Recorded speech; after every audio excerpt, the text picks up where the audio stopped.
Assalamualaikum warahmatullahi wabarakatuh. Perkenalkan, saya Wandinata SST, guru SMK Negeri 5 Langsa. Saya mengampu mata pelajaran program keahlian teknik jaringan akses dan telekomunikasi. Pada kesempatan kali ini, saya akan melakukan praktik baik pembelajaran di kelas, yang saya beri nama Selarasi, atau Smart Learning Simulating Collaboration.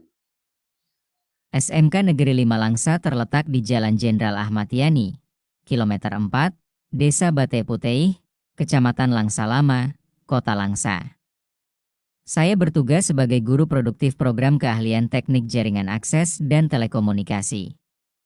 Sebelumnya kompetensi yang kami miliki adalah teknik komputer jaringan, namun kami terdampak program reengineering 3 tahun terakhir, sehingga harus merubah kompetensi tersebut menjadi teknik jaringan akses telekomunikasi. Pada kesempatan kali ini saya ingin berbagi praktik baik pembelajaran yang bertransformasi seiring perkembangan teknologi di era revolusi industri 4.0 dan masyarakat 5.0, di mana teknologi seperti kecerdasan artifisial, KA, dan Internet of Things, IoT, semakin banyak digunakan di berbagai sektor. Praktik tersebut saya rangkum dalam sebuah dokumentasi video singkat pembelajaran di kelas. Praktik baik yang saat ini sedang saya lakukan dan terus dikembangkan pada pembelajaran di kelas, yang saya beri nama Selarasi, Smart Learning Collaborating Simulation, atau simulasi dan kolaborasi pembelajaran cerdas. Tujuan dari praktik ini adalah meningkatkan keterampilan siswa dengan mengedepankan prinsip pembelajaran mendalam yaitu berkesadaran, bermakna, dan menyenangkan. Mengapa saya ingin mempraktikkan selarasi pada kegiatan pembelajaran saya? Karena situasi yang saya hadapi ketika melaksanakan pembelajaran selalu dihadapkan dengan kurangnya antusias siswa dalam mengikuti pelajaran. Hal-hal tersebut muncul dikarenakan mereka sudah terlalu bosan dengan kegiatan belajar yang monoton dengan metode yang begitu-begitu saja dan terbilang masih konvensional. Di sini saya mencoba bertransformasi dalam cara belajar mengajar saya, baik secara cara penyampaian maupun perangkat atau media pembelajaran yang lebih bervariasi dan kekinian sesuai perkembangan teknologi. Saya mencoba berkolaborasi dengan perangkat coding dan kecerdasan artifisial, KKA, untuk menambah kreativitas dan kemampuan berpikir kritis dan logis. Diharapkan akan menjadi tantangan tersendiri bagi siswa dalam mencapai tujuan pembelajaran. Mengapa saya memilih perangkat coding dan kecerdasan artifisial untuk berkolaborasi? Karena coding dan kecerdasan artifisial atau KKA, khususnya AI saat ini terus berkembang pesat. Mengikuti pengetahuan dan teknologi terbaru, saya juga melihat siswa saat ini sangat senang dan tertarik dengan hal-hal yang berkaitan dengan teknologi khususnya AI. Saya sering melihat mereka menyelesaikan atau memecahkan masalah dalam tugas menggunakan bantuan AI tersebut. Mereka juga menggunakan AI untuk hiburan, seperti mengedit foto, membuat gambar, bahkan membuat video. Dari situasi tersebut, saya berinisiatif untuk menerapkan kolaborasi AI dalam praktik pembelajaran kali ini. Tantangan pertama yang saya temui sebenarnya adalah dalam kegiatan pembelajaran saya yaitu ketiadaan peralatan praktik yang memadai sesuai dengan kebutuhan pembelajaran dan kebutuhan industri. Saat ini tema atau materi yang saya ampu kepada siswa saya berkenaan dengan fiber optik, yaitu materi penyambungan fiber optik ke rumah pelanggan atau dalam istilah jaringan akses disebut Fiber to the Home, FTTH, di mana perangkat penunjang materi tersebut yang bernama Fusion Splicer. Alat penyambungan kabel fiber optik dan peralatan pendukungnya yang belum dapat terpenuhi secara lengkap di sekolah saya, dikarenakan harga peralatan yang relatif mahal jika harus dibeli mandiri oleh dana bos sekolah atau bahkan dana pribadi guru. Namun demikian proses pemenuhan kebutuhan kompetensi keahlian terus kami proses dan kami usahakan. Dan hal ini menjadi tantangan utama yang harus benar-benar saya siasati dengan inovasi dan kolaborasi yang akan saya praktikkan nanti. Tantangan kedua adalah belum maksimalnya jalinan kerjasama SMK Negeri 5 Langsa dengan dunia industri dalam bidang teknik jaringan akses telekomunikasi, karena di wilayah Kota Langsa sendiri belum banyak industri yang bergerak di bidang jaringan telekomunikasi yang berskala nasional. Ada 2 industri yang bergerak di bidang tersebut namun mereka memiliki regulasi kerjasama yang belum sesuai dengan draft kerjasama dengan SMK. Baru sebatas kerjasama penempatan siswa praktik kerja lapangan atau PKL. Sedangkan untuk penyelarasan kurikulum masih belum bisa. Sehingga beberapa kompetensi yang harus memiliki keahlian khusus belum dapat kami terapkan secara maksimal sesuai kebutuhan industri. Dalam hal ini, saya merencanakan dan menjalankan aksi saya dalam bentuk praktik baik yang saya sebut selarasi. Langkah pertama yang saya ambil adalah melakukan analisis SWOT untuk melihat kekuatan, kelemahan, peluang, dan gangguan yang mungkin saya temui. Hal ini perlu saya lakukan untuk mengambil atau menentukan strategi pemecahan masalah. Dari analisis SWOT yang saya lakukan, saya mendapati dan menyimpulkan di antaranya.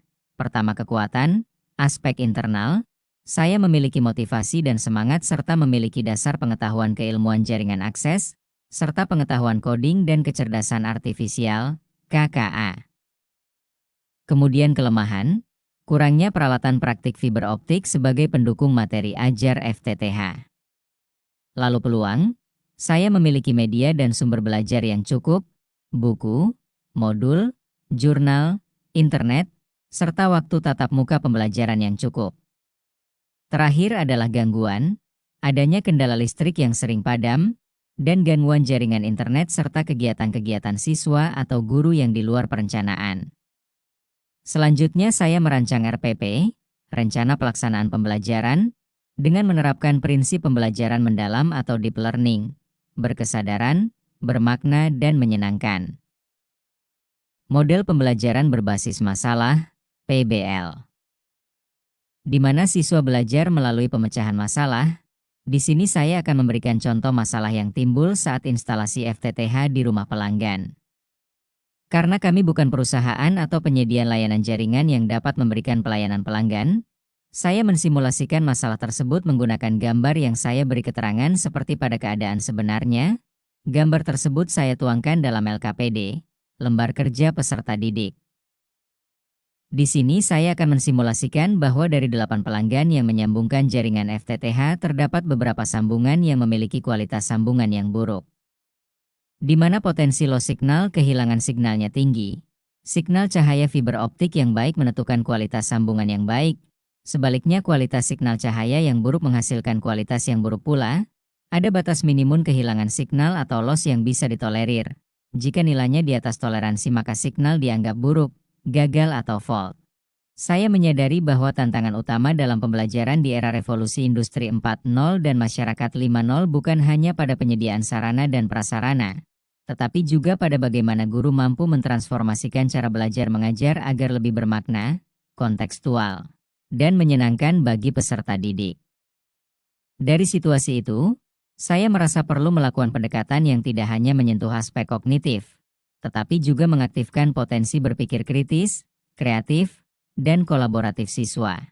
Melalui selarasi, saya berupaya menghadirkan situasi belajar yang menyerupai dunia kerja industri, meski dengan keterbatasan alat praktik. Saya menggantikan kekurangan fasilitas tersebut dengan simulasi perangkat kecerdasan artifisial, AI, agar siswa tetap dapat belajar secara relevan. Kami senang mengikuti pelajaran Pak Wandi karena kami bisa menggunakan AI untuk belajar. Dengan mengikuti pelajaran Bapak Wandi, kami dapat meningkatkan kemampuan literasi dan numerasi. Dengan praktik baik yang dilakukan, Bapak Wandinata bisa menambah kemampuan literasi dan numerasi siswa. Dan kolaborasi KKA memunculkan cara berpikir siswa yang kritis dan kreatif. Semoga praktik baik ini tetap dikembangkan untuk lebih baik lagi. Assalamualaikum warahmatullahi wabarakatuh. Saya Faisal Amir B. SPDI, merupakan PLT di SMK Negeri Malangsa. Dengan praktik baik yang dilakukan oleh Bapak Wandinata SST yang memanfaatkan kolaborasi dengan perangkat KKA, bisa lebih mendorong keinginan belajar para siswa dan meningkatkan kemampuan literasi dan numerasi siswa, serta penerapan pembelajaran deep learning yang bisa menambah pemahaman siswa dalam menerima pembelajaran. Terima kasih. Demikian praktik baik yang telah saya lakukan. Semoga praktik baik ini bisa terus saya kembangkan dan saya terapkan terus kepada anak didik saya. Terima kasih. Wassalamualaikum warahmatullahi wabarakatuh.